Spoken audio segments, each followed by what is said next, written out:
What's up?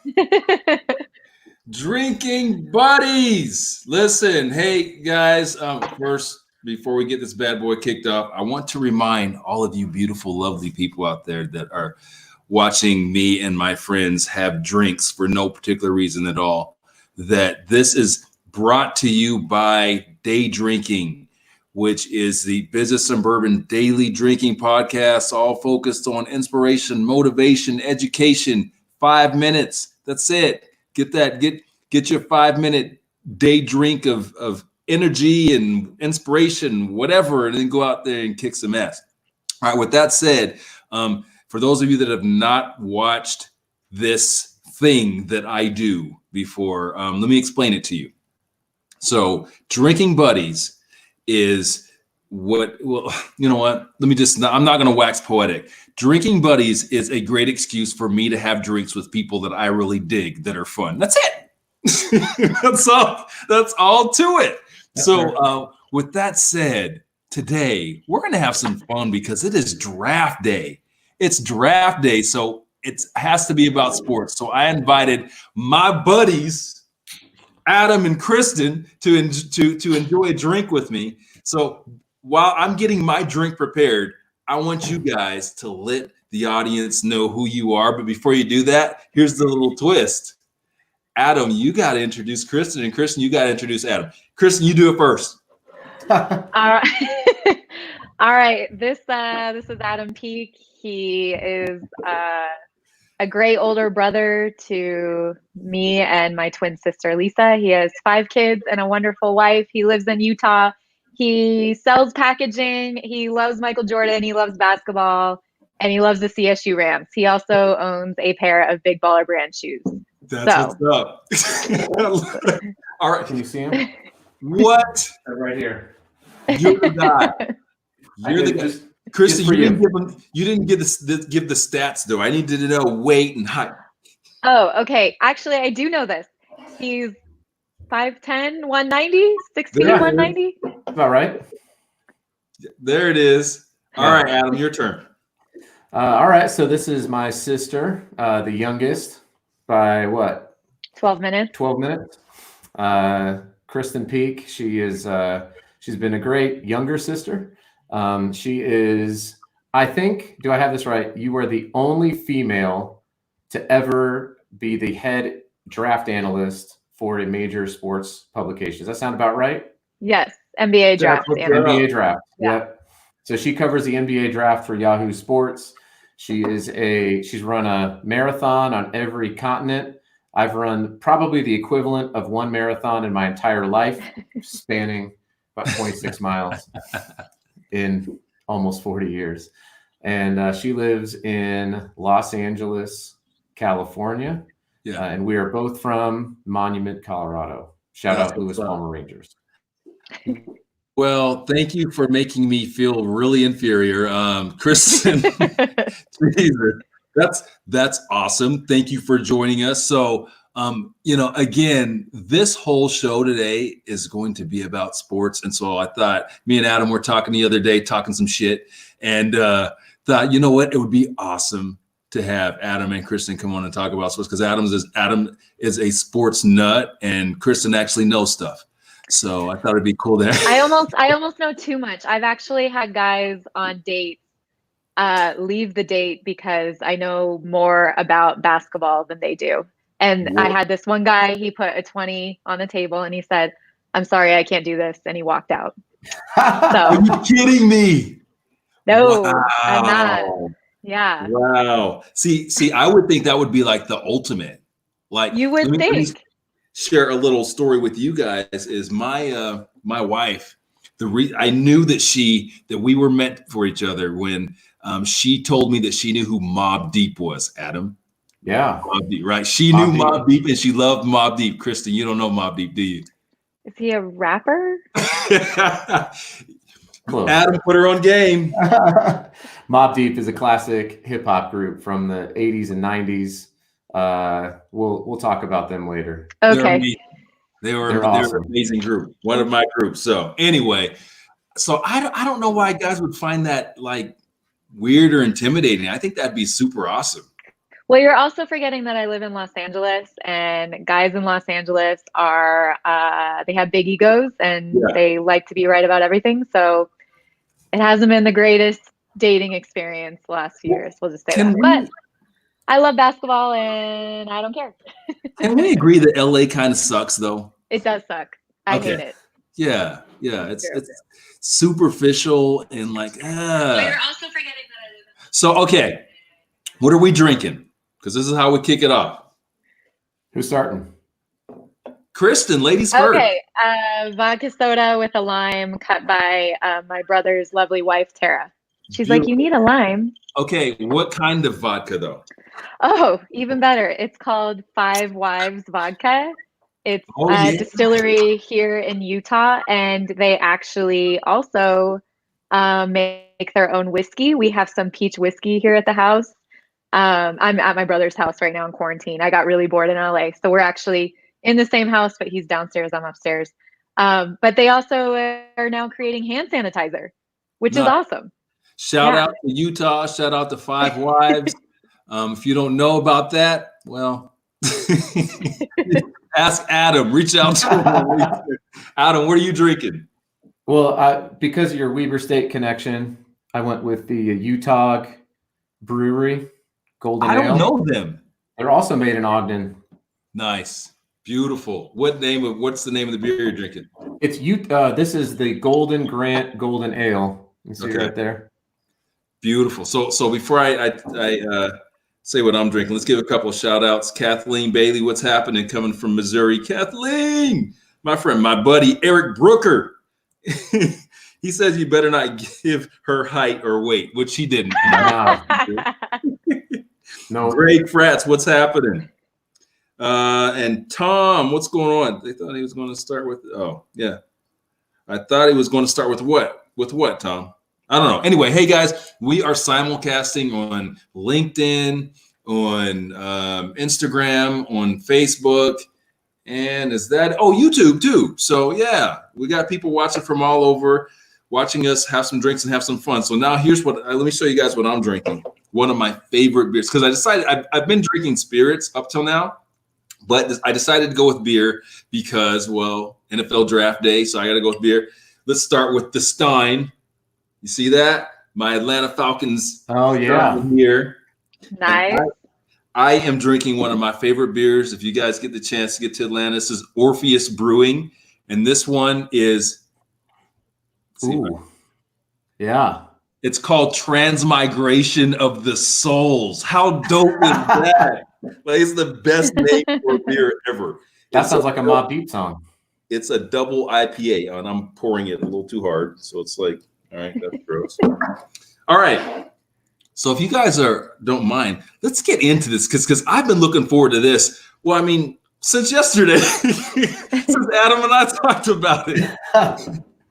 All right, the first thing, because you guys are, and again, for those of you that are just tuning in, don't know who's on, we got Adam, we got Krysten, we're going to talk sports. Krysten does this for a living. She's going to make us feel really dumb about sports, but give us some amazing info about the NBA and about basketball. And I'm really I sent you a message the other day through Adam, and my question was, Melo Ball. Melo Ball, is he worth the number one pick? Is he a number one pick? I'll get him out. What do you think?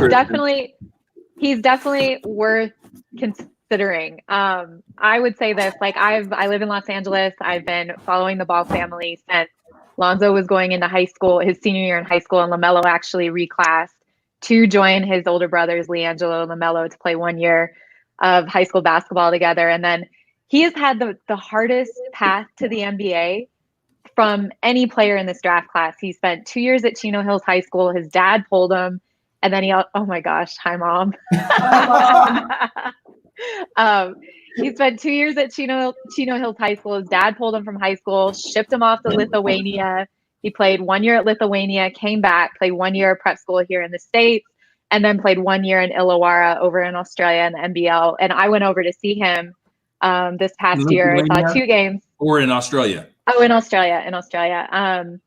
and then he had the biggest boss move ever. He actually bought his Australian team with his business partner, Jermaine Jackson, ahead of the draft. So that's big boss moves. But I will say this, when he was in high school and even before he went to Lithuania, he was kind of a punk kid, very entitled.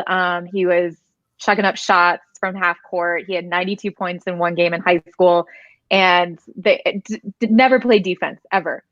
And then he grew. He grew about 5 inches in a year and a half. Now what happened? Oh, he's about 6'7".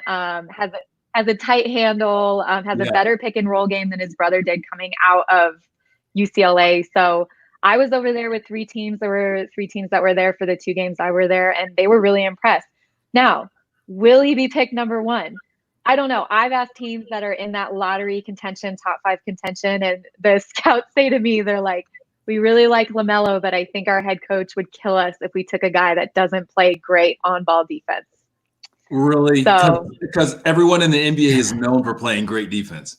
No, and that's not the thing. But I'm saying, like, if you're LaMelo Ball and you're going against Russell Westbrook and he gets the ball at the top of the key, you have to be able just to sit down a little bit and guard him. But and LaMelo just who does a good job with that? Not named Eric Beverly. That is very true. But I mean, like when I watched him play against RJ Hampton, who's also a potential lottery pick, RJ was blown by him every chance he gets.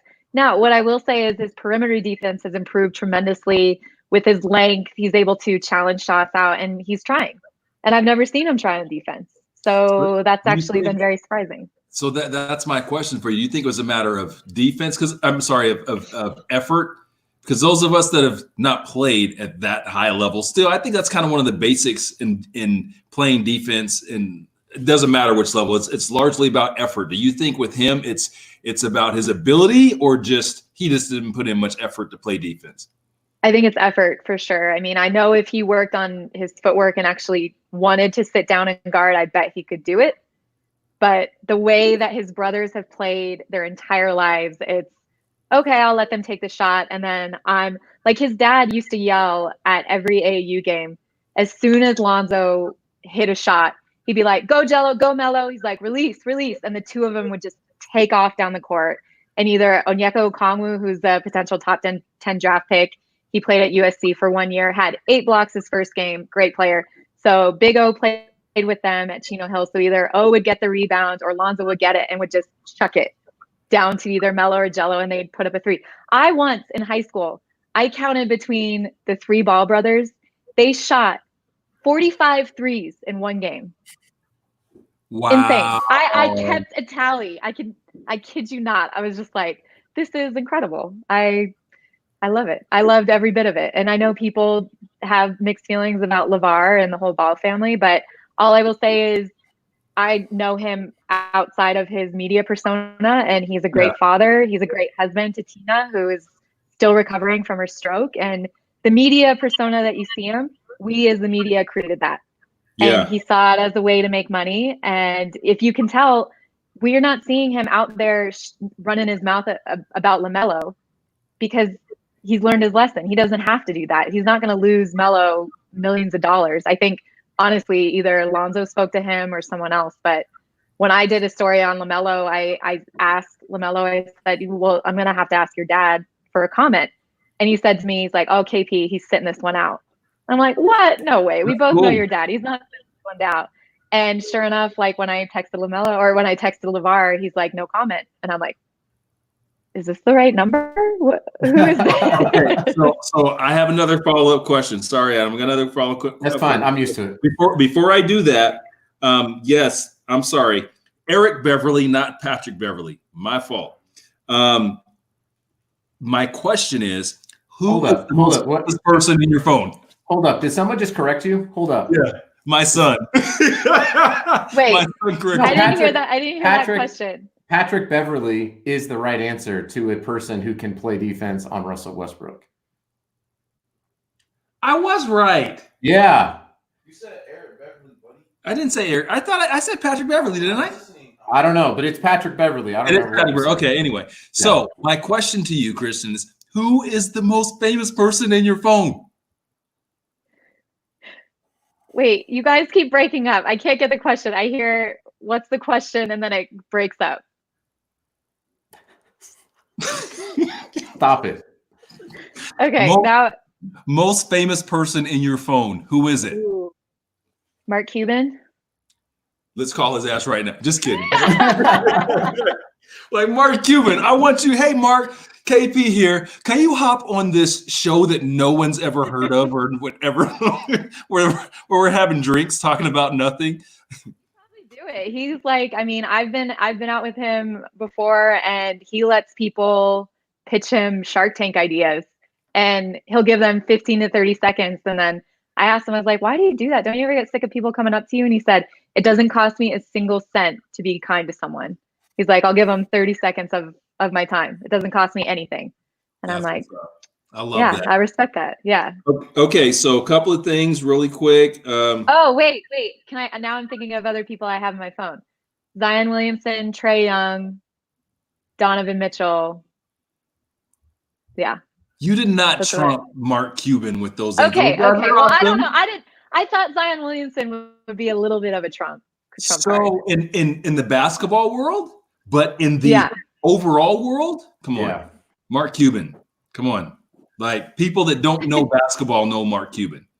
People that don't know basketball might not know Zion Williamson. Which Zion Williamson isn't thinking about running for president. No, exactly. All right, so, couple of shout outs. Eric says, damn, this woman knows her stuff. I should hope so. Like, this is your profession. Brooker, this is what she does, homie. Ed, I told you it's a lot. Ed is related. Is Ed related? That's Pops. Yeah, what's up, Dad? He says, what about the Broncos? But before we get there, before we get into football, I have to segue a little bit here because my man Adam is one of the biggest Michael Jordan fans that I know. And so The Last Dance, what's your take? What do you guys, obviously you've seen it. Like, what do you think about the first couple of episodes? I mean, we watched it, Krysten and I did, with the whole crew. All my kids were there. And I mean, so far it's like it's must watch TV. And I don't know if that's because there's nothing else on, there's no live sports, but I mean, I think it's fascinating. I think Michael as a player, I mean, he defined an entire generation and maybe even multiple generations of basketball, from the style with the sneakers and the logo and to the style of play, to his tenacity. I mean, he was unbelievable as a player. But what's been fascinating to me is now seeing him sitting alone in this massive room. And I just thought, boy, that tenacity, I mean, it made him the greatest player of all time. He's the greatest player ever, but it didn't translate. Like the Charlotte Hornets are kind of a train wreck right now. He can't draft players. Remember, he took Kwame Brown. Oh, yeah. He took, who's that kid from Indiana? Zeller, number 4. It was Hansborough. Yeah, he took Tyler Hansborough. He took Frank Kaminsky. And I mean, Frank the Tank Kaminsky from the University of Wisconsin. He has not had a very good post-basketball career. And it's interesting that hasn't translated. Whereas there are some executives, think about like Danny Ainge, who was just kind of he was an okay player. Yeah. But now, as an executive, he's unbelievable. Joe Dumars had a good run as an executive. So, well, I like to think that the guy, there's a reason for that. Now, let's establish, first of all, Michael Jordan is the most successful man who played a sport in the history of the world. Success, right? We understand. Yeah. He's a billionaire with a B, right? Was he the first or second? He was like the second or third, I think, black billionaire in America. Yeah. I mean, he's unbelievable. When you talk about running a sport, or whether it's from a coaching perspective or as a general manager like him, I found that like people that are super talented in something, like he was obviously super talented in basketball, that transition to, hey, being a coach or being an executive like that, it's harder for them to judge talent. It's harder for them to teach greatness, right? Because it's just part of who they are. And so you tend to see that players that were good but not great, that had to really bust their ass, really had to it didn't come easy to them, are players that tend to do much better in coaching. They tend to do much better in as executives, right? So you mentioned Danny Ainge, which is a great example. Like Danny Ainge, don't get me wrong, at the high school level and the college level, Danny Ainge was a great player. But when he got to the league, he had challenges, but he busted his ass. He knew what he did really well and focused on those things. And so those are things that you can teach. And those are things that translate too. Like the fact that I'm amazing, and don't get me wrong, Michael Jordan had a great work ethic, but I think even if you go back to the Bulls days and you look at this Last Dance stuff, he couldn't do it then. He couldn't. That's what Phil Jackson was the guy that actually, like Mike, you want to call Mike a leader. I don't know that he was so much of a leader other than, he's a disciplinarian, but a leader, I don't know. I mean, you had Phil, and then as you've seen in the documentary, Scottie Pippen played a pivotal role, right? Being kind of the glue there, right? And so I didn't realize how underpaid he was either. When I saw that 7-year, $18 million contract, I'm like, and he was the 122nd highest paid player in the league. Crazy. That's when you fire your agent. You fire your agent if you're getting those numbers. Yeah. Well, but if you guys watch the documentary, you see that what happened. He's the one that kind of drove that, right? He wanted the security. Right. Wasn't the best idea. Owners said, "Hey, not a great idea, but dude, you signed it. I'm holding your feet to the fire on it," and that's kind of what they did, And did you guys see? Did you guys see what his ex-wife tweeted the next day? No, what did she say?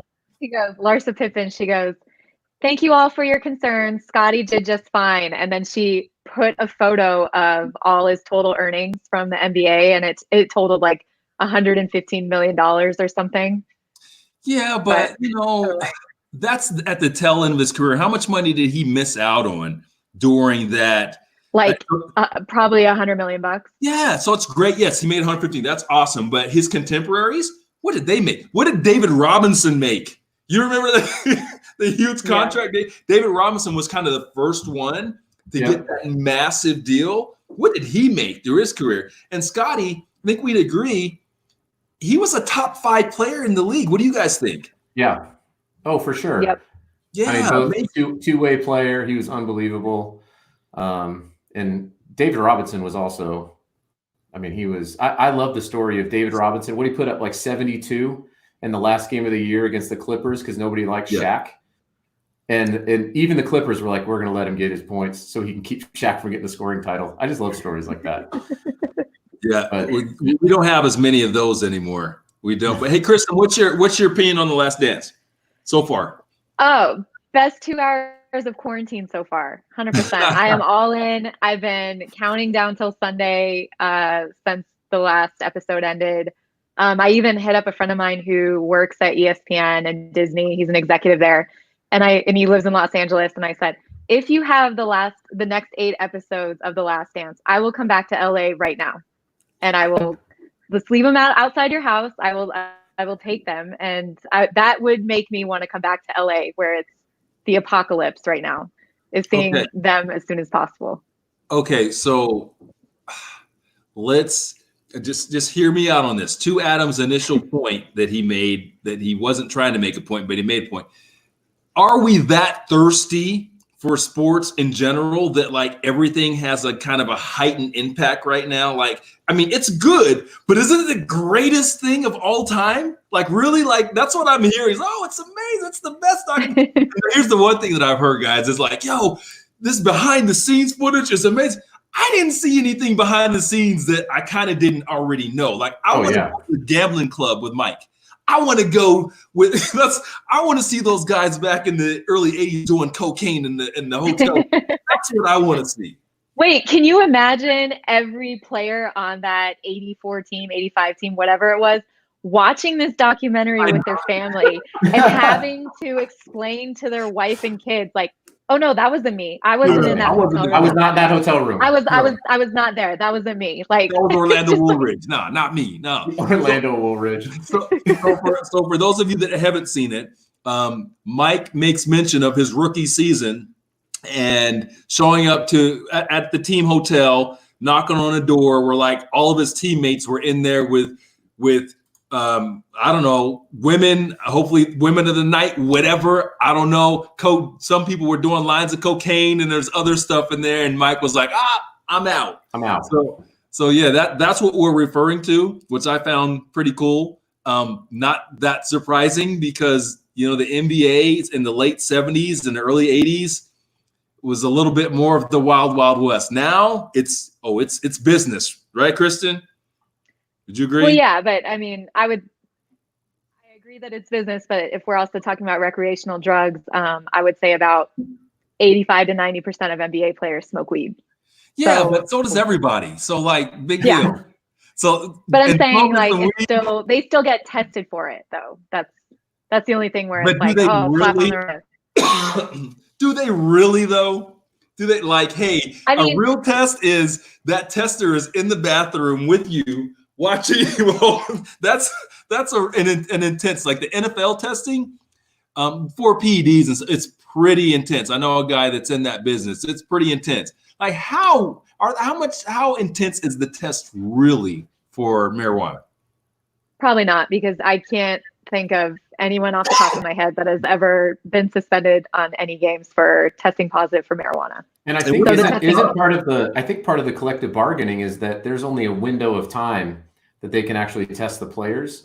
So we know like how long stuff stays in your system. If you get caught doing it, you're either addicted or an idiot. I mean, that's kind of what I've understood is there's just that little bit of time. So, hey, shout out Patricia. Yes, this is a big pitcher of. This is called a Stein, my friend. Yes, it is big, and and it's delicious. I'm drinking. For those of you guys that didn't catch the beginning, again, I am drinking Transmigration of Souls, one of my favorite beer names of all time. All right, so today is NFL draft night. Whose jersey is that? Matt Ryan. Oh, what is happening? That is it. This is a custom Matt Ryan jersey with ice on the back. Ice. Why? Matty Ice. Oh, got it. I was thinking it was you. Like you had something with got it. No, Ice Ronell. No, it doesn't sound. It didn't work. Matty Ice. Krysten, who do you pull for? Broncos. I don't have an NBA team. I just follow my favorite players. I don't have a college team. Again, I follow a bunch of college teams, but the Denver Broncos are my team through and through. Shout out to my mom and dad. Like I have no other team that I'm fully loyal to other than the Broncos. And all I want is I want them to tank this season so we get Trevor Lawrence. We get Fabio as our quarterback next year. That's all I want. Sunshine. That guy's pretty amazing. What was that? Who was that? This is a starting lineup from when I was a kid of Vance Johnson. Oh my God. From the Okay. Three Amigos. Also Bronco fan then. So here's the deal. You got to understand. My parents are listening, I think. So when I was born, apparently I would go to almost every Stanford home game with my mom and dad. Of course, I don't remember any of it because they moved to Colorado when I was like 2. And John Elway was the quarterback at Stanford. Then they moved to Colorado. Elway gets drafted by Baltimore, throws a bit of a fit, gets traded to the Broncos. So you were just sort of like you didn't have a choice in our house. You had to be a Broncos fan. Got it. To go even further, my mom had a retirement party for John Elway and cried during her retirement party. Oh, Lydia, that is so sweet. I lived in Australia and for a job. And my dad only called me this is before smartphones and everything. But my dad called me at work twice. Once on my birthday to wish me happy birthday. And the second time he called me internationally to tell me that the Broncos had fired Mike Shanahan. And so the conversation on the phone that my coworkers are hearing are, what? Oh my gosh. Does mom know? I can't believe this. What are we going to do? And so I get off their phone. They're like, hey, May, is everything okay? I'm like, we fired Mike Shanahan. So it's, I mean. Hey, Ronell, do you want to hear a funny Mike Shanahan story? It connects up with your Ohio State love. What you got? Go. So my buddy worked for the Broncos a while back, and he was in the war room on draft night. So, something not quite like tonight, because who knows where everyone's at, and all the scouts had done all their work on all these players, and they're getting ready. It's like a third round pick. And that's kind of where the scouts are in their money, right? Third, fourth, and fifth round. Yeah. And the Bengals aren't going to get a ton of credit for drafting Joe Burrow number one. Mm-hmm. Like, you don't have to scout that. You just do it. Yeah. So all the scouts are putting in everything, and Mike Shanahan walks in the room, and everyone kind of stops, and he's like, all right, we're taking Maurice Clarett. And everyone stops and is like, no, but he was not even on anybody's anywhere. Yes. And then his like number one guy right behind him was just like, yeah, you tell him, Mike. And he's like, this town's been dead for a while. It's time to stir it up. And walked out of the room. And that was it. They took Maurice Clarett because that's how Clarett got there, huh? That's how we got there. It was Mike Shanahan was just like, didn't make it out of the preseason. He was, yeah, too bad. So Maurice Clarett is from my birth town of Youngstown, Ohio. Okay. Youngstown, Ohio. So I know people that and I can say this, Maurice Clarett didn't just become a thug when he got to college. But what a great redemption story. Like, the guy is doing some really good stuff right there. Shout out to Maurice Clarett, because I know you're watching this. Right. Hey, let's get some questions answered though, real quick. Guys, shoot out some questions that you want for Krysten. We're going to talk about football. First question that I got on this thing is Herbert or Tua? Who you got? Who you guys got? Krysten, I'm sorry. I know you're basketball, but you didn't. I'm like, who?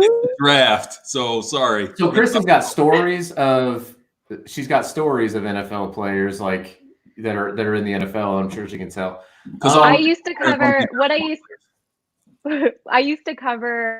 grassroots football as well, college basketball or college football recruiting back when like Stephon Diggs was still in high school. I don't know if you remember Bo Scarborough, Alabama. Yeah, of course. I'm still really close with him. Fun fact, I actually beat Bo in a game of horse, which was really fun. He's been bugging me for a rematch ever since. Fun fact, he's a football player. If you tell me you beat Steph Curry, I'm like, yo, but you beat a football player. Okay, but I'm sorry to interrupt. He's still a professional. True. And it's I was trying to think of some fun stories, but I was in the elevator with Stephon Diggs when he was a senior in high school or going into his senior year. Isn't he now a wide receiver at Minnesota? Is that correct? He just got traded, didn't he? Oh. So, or he got released. I don't know. There's some issues there in Minnesota with Stephon Diggs. Got it. Okay. So we're in the elevator and this like elderly couple gets in because there was this football event that was going on that our company was putting on and he was attending. And so this old couple gets in and Stephon's in the corner. They're like, "Oh, hello, young man. What are you here for?" And he said, "Oh, this football camp." They're like, "Oh, are you any good at football?" And at the time he was like a 5-star #1 wide receiver in the country. And he's like, "Oh, yes, ma'am, I'm all right." And I was like, "All right." I was like, "You guys are in the elevator with a future NFL star. He's the #1 wide receiver in the country." They're like, "Oh, that's nice, dear." I'm like, that's so cool. That's so funny. So, back to the draft. I'm sorry, Krysten. Sorry. No, you and Adam, my brother can take the NFL draft question. Oh, here's what are you most excited about tonight, Adam? What's up? What are you most excited about? What am I most excited about? Yeah. I am most excited that there's a live sporting event. That's for sure. Because it's been a while. We should be watching the NBA playoffs and my Denver Nuggets. What's up, Forrest? Making a run. So I don't know. I mean, I don't. Wait, isn't there like a rumor going around that New England's going to trade up to get Tua? What's up? I heard that New England's going to try to trade up to get Tua. Not gonna happen. Okay, I didn't think so. I mean, I like Tua. I think I like quarterbacks who I think that the problem is, and so this is just coming from like a Broncos fan. So I am very narrowly focused on my, I like very subpar college football, which is, hang on, the Colorado State University Rams. Okay. Who never have, anybody to get excited, except for next year. Warren Jackson is a wide receiver. Watch out for him. He's like 6'6", 6'7", 220 pounds. He's a beast. Actually, as a freshman, we played at Alabama as a freshman. He caught a couple of touchdown passes. Yeah. No, we were in it in the fourth quarter. Okay. I mean, listen, CSU football, when I was there, was pretty good. We were like a top 20. Just calm down, Ronell. Holler at your sister, because your sister knows television, and we're losing audience talking about Colorado State. So here's what I was going to say: is as a Broncos fan, I've seen us just trot out quarterback after quarter because nobody gets excited about the number one offensive tackle, even though we all know that the game is won in the trenches, right? Fair to say? Yeah. Hardcore fans, nobody cares about some guy out of Iowa. Yeah. But as a Broncos fan, we kept drafting the big armed quarterback, and it always seemed like that went south. So I like a guy who's accurate, like Tim Tebow, but the exact opposite. Don't remind me when we traded up for him, Adam. Tua can throw the ball. Tua's talented, man. I know, that's what I'm saying. I like Tua a lot. Yeah. If not for this injury, which people are overthinking, listen, the dude's the number one overall pick. I'm an Ohio State guy, and I love my Ohio State players and guys that even step foot on Ohio State campus, like Joe Burrow. But Joe Burrow did not play. He did not start He didn't start Ohio State. He couldn't win the job at Ohio State. There's a reason for that. Okay. He went to LSU, had a great season, one of the greatest of all time. That's awesome. He's old as hell. He's reached his ceiling. I'm just telling you, he feels like Chris Winkie. So if you're drafting him, he's got bust written all over him. And I like the kid. I like him. But let's just be honest. Ceiling, man, there's a reason why he didn't play for 4 years at Ohio State. He's going to be the number one pick. And for Tua, that's awesome and for Herbert, that's awesome because who the hell wants to go to Cincinnati? Because they're just going to screw it up anyway. So, you're in a situation where the front office is going to kill you anyway. So they're not going to put him in a position to win. And, I don't think that he has NFL level talent or potential. What I mean by that, again, he's talented, he's good, but he's reached his ceiling. We've seen that out of quarterbacks before. Yeah. Tua, even Herbert, the kid from Utah State. Yeah. We've got a lot of potential there. I mean, I'm a Tua guy through and through because Tua reminds me of the draft with Deshaun Watson. People overthought Deshaun Watson. I'm like, listen, Deshaun has been in moments that are bigger than anything he will ever be in the NFL, with the exception of the Super Bowl. That guy I want, and he performed. Tua's the same guy. To see what Tua did as a freshman, to step in and win the national championship was amazing. And that sort of poise, that is what you want out of a quarterback at the end of the day. That is the reason why, guys end up falling. Matter of fact, that's the reason why guys end up actually staying that aren't that damn talented, but stay for a long time at quarterback, is because of that talent, that ability to have the poise and to not make a lot of mistakes. Well, you take a guy like Tua who has the poise, he's got the right temperament, and he's got all of that talent. I'm not concerned about the injury, because the bottom line is anyone you're drafting in the top 5, I don't care what sport it is, you're gambling. So I'm going to put it all on black and let's go. Let's go with Tua. Like if I was Cincinnati, if I was Miami, if I was the Chargers, I'm taking him. But what I'm hearing, and you guys let me know if you're hearing anything different, what I'm hearing is that it's kind of that maybe he goes to the Chargers, that the Dolphins are maybe leaning towards Herbert, which is, as a guy who likes Tua, I love it, because I feel like what a great situation to be successful with all that talent in LA. all that talent they've got. They've got a quarterback that isn't great, but he's serviceable in Tyrod Taylor to play for like half. That's right. I forgot I Tyrod it. went there. Thoughts, Chris? The funny thing is I'm feeling super smart because I know like Krysten is the basketball encyclopedia over there. And can we do this again for the NBA draft, please? We can.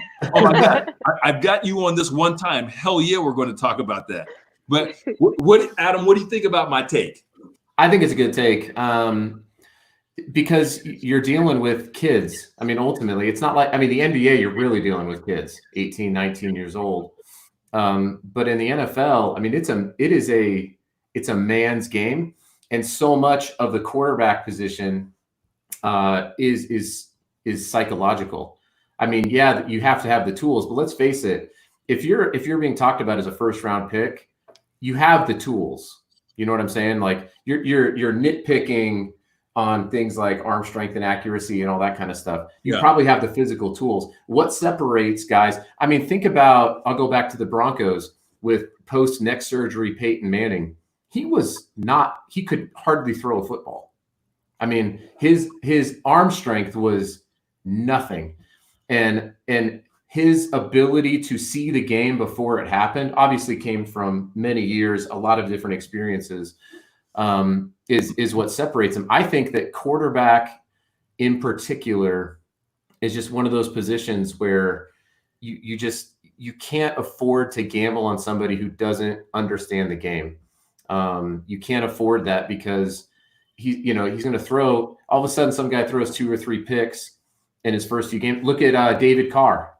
He had all the talent in the world and went to a terrible Texans team. And he was out of the league pretty quick. That is a great example. I think also you can look to Jameis Winston as well. Jameis Winston's got major talent,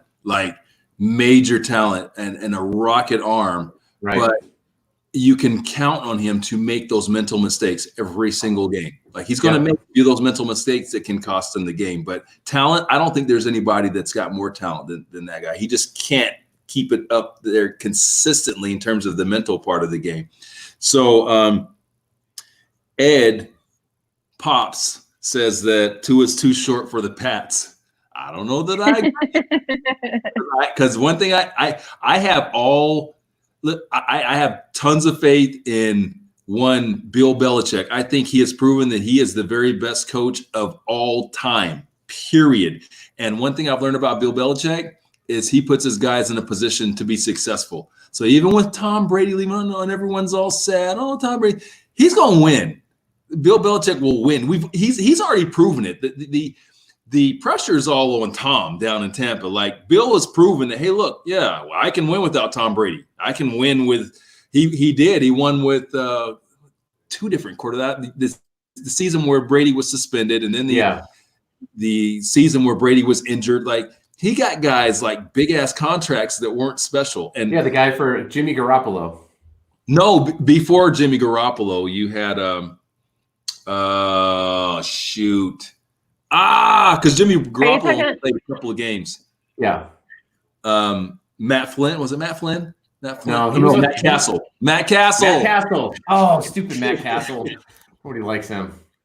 All right.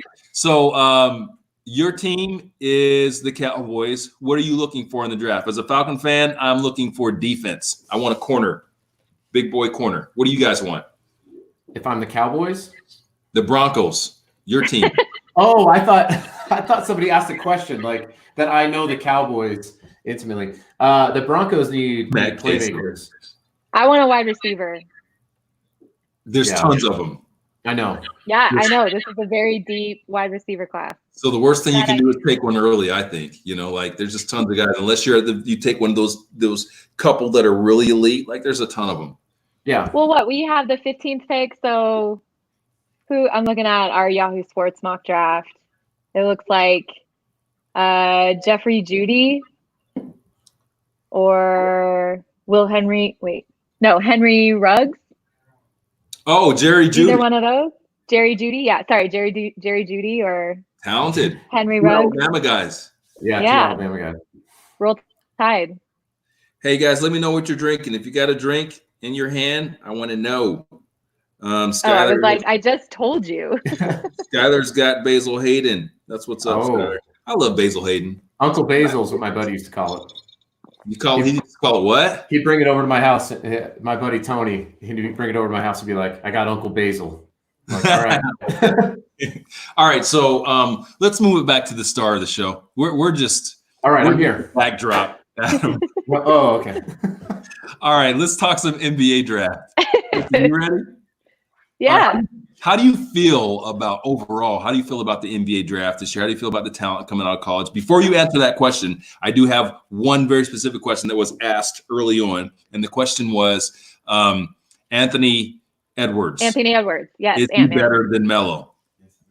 He will probably be picked above Melo. Anthony Edwards had the single greatest half of basketball early in the season when they played Michigan State in Hawaii. He had 33 points in one half, including 7 threes. Every NBA team was there. It was like his coming out party. And then he led the SEC in points this season. Like, he's a high volume shooter, but he also has the great mechanics for a big bully guard. And I just saw an Instagram live that he did with other future lottery pick Tyrese Maxey, who played at Kentucky.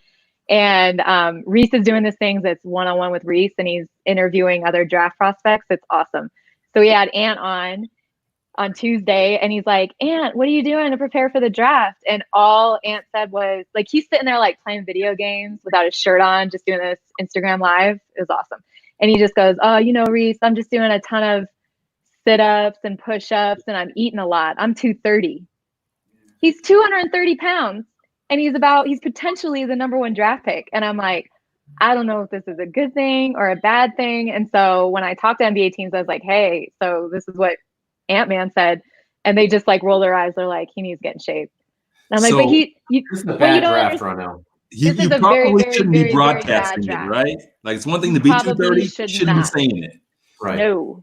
So, Krysten, you make me feel so uncool. And I thought I was cool before we got on this thing. But, like, you're on nickname basis with all these guys. Ant-Man and Reese. I'm like, I know. But they all call me KP. So it goes both ways. Like, it's very, but you have to understand, I've known these kids since they were freshmen, sophomore in high school. I've been with them in the back gyms, in Vegas with no air conditioning when they're playing 8 a.m. AAU games. I'm there, and they realize that. And then I interview them, and they get comfortable with me. I know their families. So when they get to this process, and it's their time, it's just like, it's like graduation. And I'm just like a sort of proud big sister, and I just want the best for them. But I think, like my brother said, it's a very, very bad draft. There's going to be a ton of busts in this year's draft class. I think the fact that we're not having workouts, you're going to see a guy like Obi Toppin, who played at Dayton. He was player of the year. Yeah. He could go number 1 for sure. I could see him actually in my upcoming mock draft. I'm going to have him number 1 over James Wiseman, LaMelo, and Anthony Edwards. And then there's a kid over in Israel, Danny Avdija, who's also a killer. Like, he'll be a top 5. I think I have him 2 or 3. So you beat me to my next question, which was Krysten's top 5 in the draft. Okay. I would go Obi Toppin, Denny, LaMelo, Anthony Edwards, and James Wiseman. But where's Cole Anthony? Jacob is asking about James Wiseman. Jacob, what do you want to know? I'll tell you about James. Fun fact, he eats Baskin Robbins every single day. He loves Baskin Robbins. That always made me laugh every time he would tell me that. He played 3 games at Memphis and then got a recruiting violation through the NCAA where he took $1,200. So he hired an agent in December and has been working out in Miami ever since. But where he's going to fall in the draft, I think, is teams don't value bigs anymore. Like, they want the guards, they want the playmakers. There's enough big bodies that you can pick up a free agent.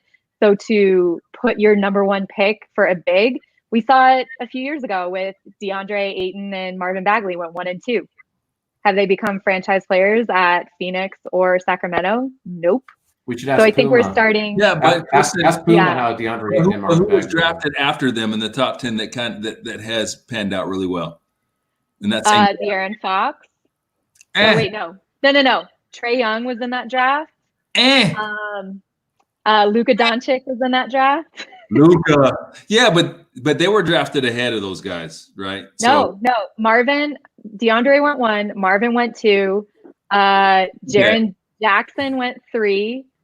Luka went 4, and Trae Young went 5. So as I live in Atlanta, obviously, and Yes. My son is a massive Hawks fan. I am a Laker fan. My son is a massive Hawks fan, and I said when that draft happened, I'm like, what the hell is Atlanta thinking? Like Trae Young, he's nice. Don't get me wrong, he's nice. Luka Doncic is really special, and Trae. It's funny, Krysten. You may not agree with me because you and Trae are like on the phone buddies, and you're probably texting his ass right now. Trae, about to say something. But I think the Hawks should trade Trae. He's got great value right now. I just think it's really hard. It's really hard to build around him. It just and what he does. He's fun to watch. He's super entertaining. But we've seen one example of a team that's been able to build around a smaller guard who can shoot the lights out. But that guy is super special. And Steph Curry. Golden State. Who? You don't think Trae Young can be the Steph Curry of the East in a couple seasons? You are out of your mind. I don't. Here's why I say this, Krysten. Here's why I say this is because that Steph Curry. First of all, Steph is bigger than Trae. You understand? You know that Steph is bigger than Trae. Hold on. I have been on the court with both of them, and if you're talking about height, if he's bigger than him, it may be just a little. So here's the point that I want to make, Krysten. Beyond that, what Golden State was able to do is all time. So Steph played along a guy. When have we ever seen two people on the same team that may be in the top 5 of the greatest shooters of all time? That's not replicatable. What Golden State did to win is an anomaly. It simply isn't something that you can easily replicate in Atlanta or anywhere else. That's why I say that. Oh no, they're all anomalies. Whether it is basketball or whether it is business, because I'm a business coach, I always focus on what we can replicate, and I focus on not anomalies, because there's always going to be anomalies. What they did is super special, and it's an anomaly. Try to rebuild that. How can you do that? I will say this: if you guys get Ant Edwards in the backcourt, I went and I did a story on Ant down in Athens, Georgia. Trae sat courtside at that game. The two of them already know each other. I think Anthony Edwards and Trae Young in a backcourt could completely change Atlanta. So Anthony Edwards completely change and win champions and be greater. Their championships are two different things. Anthony Edwards and Trae Young, saying, Steph Curry and Klay Thompson. Yeah, but Ronell, here's the deal. Here's the deal, Ronell. They're all anomalies. Giannis is an anomaly. LeBron going to LA and getting Anthony Davis is an anomaly. It's just such a different thing. You need to take Luka Doncic is an anomaly. Yeah, he was the MVP of the Final Four in the EuroLeague, which is the second best league in the world to the NBA at 18. They're all anomalies. I don't think you trade. So there's two different things. There are outliers and then there's anomalies.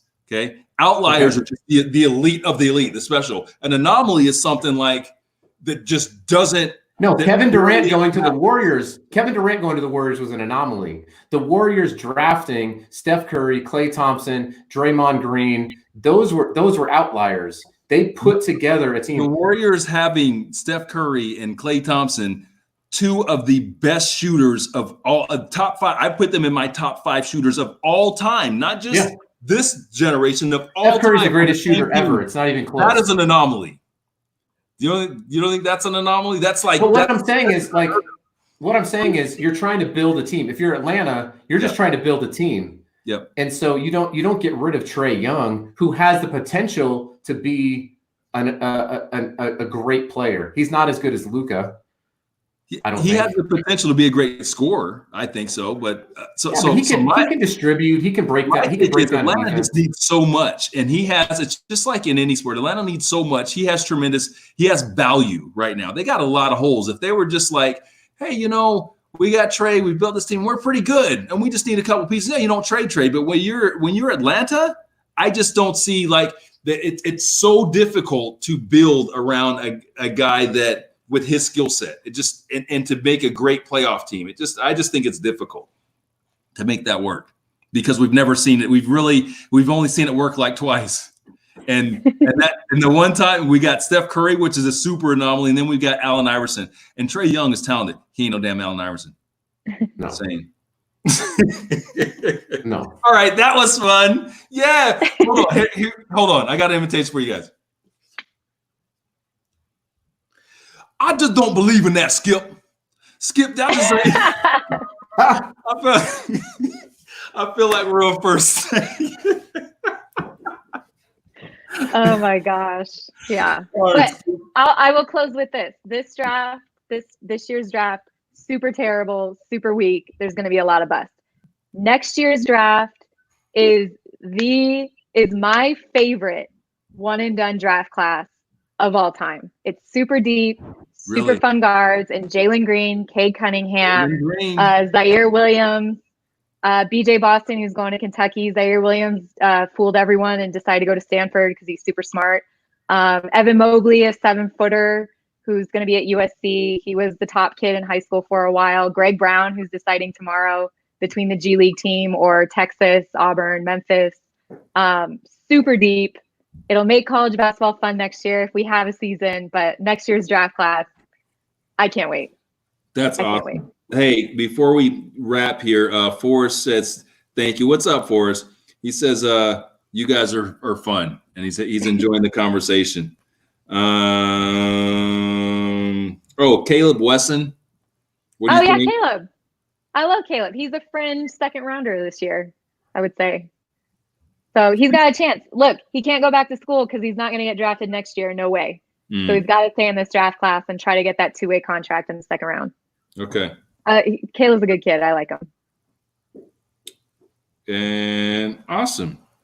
Hey, I want to thank you guys for having drinks with me and allowing me to do my Skip Bayless and imitation here and by being the antagonizer. I like doing that. Listen, my brother knows this. I will talk basketball with anyone, anytime, any day. I love it. It's probably why I'm my brother's favorite sister, and we'll just leave it at that. Oh, shots fired. No, I'm not leaving on that line. I don't need to deal with that. So now the spotlight's on you, Adam. Who is your favorite sister? My favorite sister is Lauryn Hill in Sister Act 2. Oh man, that was clutch. Very nice. Thank you. From way downtown. Hey, Krysten, Adam, thank you guys so much for joining. This was fun. I hope that those that listen to it enjoyed a little bit of this or watch this, enjoyed a little bit of this. Again, this is something that for those of you that have watched some of the other episodes, this is something that we do when I feel like it. There is, I put out a lot of content that's full of education and tons of quality that we put a lot of work into. This is not one of those. This is an excuse for me to have fun and talk to some friends and have a drink. And so if you guys enjoy it, awesome. I appreciate that. If you don't, I did, so I don't care what you think. Krysten, I hope you enjoyed it. I appreciate you coming on. Adam, appreciate you coming on. Looking forward to the draft tonight. I'm going to knock down a couple more transmigrations. Krysten, you got any what's that? Uh-oh. That's my Jerry Rice. It's my Jerry Rice Broncos jersey, the greatest wide receiver of all time. Jerry Rice. What are you talking about? That was the last team he played for, Ronell. Was it really? Yep. Wow. I know. He's the greatest player. He's like my favorite NFL player ever. So I had to shout out Jerry Rice on for trivia. Okay. Yeah. All right, Krysten, before I leave you, one last question. Favorite player of all time? Kevin Durant. Adam, favorite player of all time? That's Michael Jordan. LeBron. What's yours? James. LeBron. Wait. James. Yeah. I have to ask you what you think about Bronny. Have you seen any of his games? I've seen some of the stuff, not as intimately, obviously, as you. I I don't spend much time watching Bronny James because I don't spend much time watching any freshman in high school that isn't like super duper special. So I know that he's got genetics, so he's obviously got talent. But I know that Sierra Canyon team has a lot of talented guys, obviously, and a lot of players with names. And so he on that team, I think it's awesome that he sent his son there because he's just another kid there and not Bronny James, the savior or something. He could have moved on the team with a lot of great players. So that's kind of my take on him. What do you think? I'm still 50-50 on whether or not he's going to be a pro. He's got to grow a few inches. But what I do really appreciate, because I've been to some Sierra Canyon practices, and he's a hard worker. He doesn't have an ego. And when it's time to go head to head with whoever on the team, he always picks the best player. So he would go head to head with BJ Boston every practice. And I appreciated that. Yeah. That's awesome. It's so hard for, some people, because this is what you do, they jump off of the page. Like, oh my God, that kid's special and he's probably going to be an NBA player. Some of them, it's not the same journey. Like you look at the Scottie Pippen, for example, and watching the documentary, and Scottie didn't even have a freaking scholarship as a freshman, How about Dame Lillard? Shout out Weber State, Dame Lillard. Dame. So the one thing I'll say for players like Bronny James is I always question, do they have that thing? Do they have that dog? Because they're not playing basketball as their way out or as their way to make a better life for their family. And the NBA is the very best of the very best athletes in the whole world. And anyone that debates that does not know athletics. Like Giannis at 7 foot, whatever he is, and doing it's amazing. They are amazing athletes. So what it takes to get there and to excel there is something ridiculous, and massive dog. So I question anybody, not just the Bronny James, anyone that comes from a lot of means, if they really can have that dog that it takes to make it. So. Yep. Yeah, but you got the big dog. Can I get a job? Can I come just hold your camera or something? Like that's. Yeah, Adam's done that before. It was Mello and Jello Ball played in a semifinal game in California against Ethan. What's his name? Ethan Robinson. And he was at Ethan Thompson. Ethan Thompson at Oregon State. It was awesome. And so all I'm saying is that's cool. I'm happy for you, Adam, but this ain't about you. This is about me. I just want a job. If I can hold the camera or the cue cards or something, just hang out for a minute. Maybe, I don't know. I'll send you over my resume. You can, just keep me in mind. Check my references. Holler at me. Okay. Perfect. It's a good job. Thanks, guys. Enjoy the draft. Thanks for hanging out with me. All right. See you.